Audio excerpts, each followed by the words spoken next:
สบายดีเนาะมื้อนี้เฮาสิพามาเบิ่งงัวเนาะมาเลี้ยงงัวมื้อวันหยุด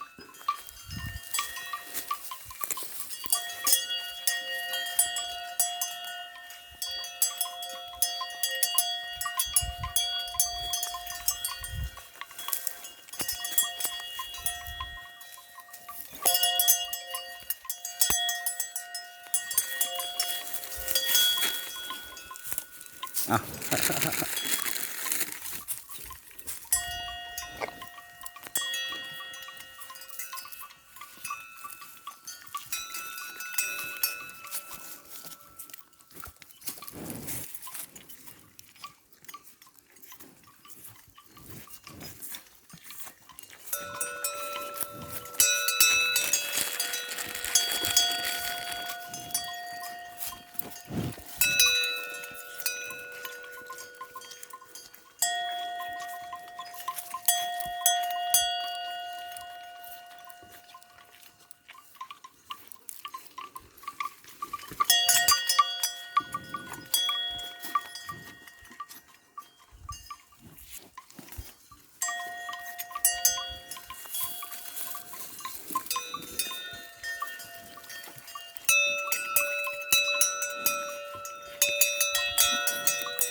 นี่คือส่วนหญ้าที่เฮาล้อมหัวไว้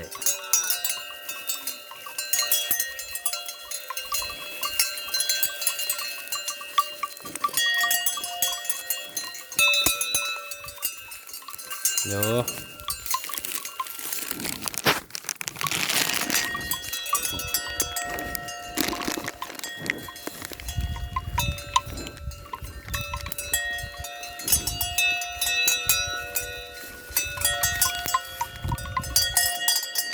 บักน้อยบักน้อย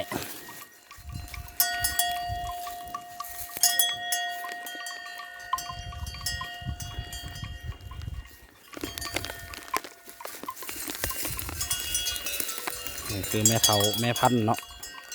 แม่เอามาทำอิฐ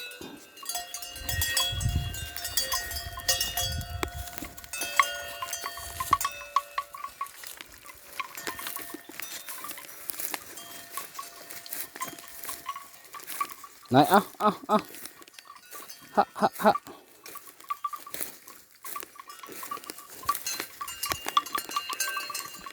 ขาวขาวอันนี้คือไอ้ขาว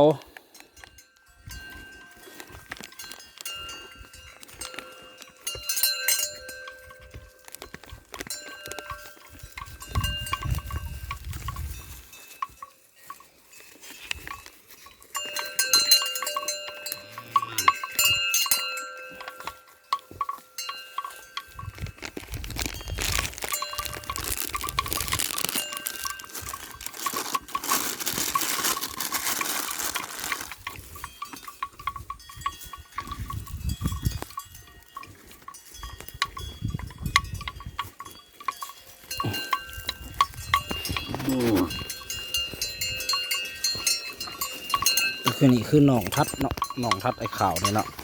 ไอ้หนองกัน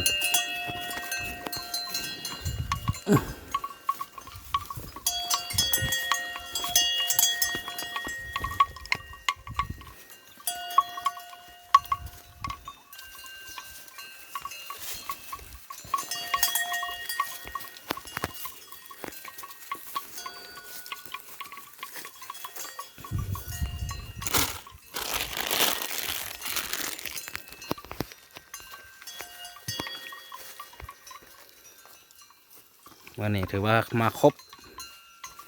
หน้าครบตากันเนาะ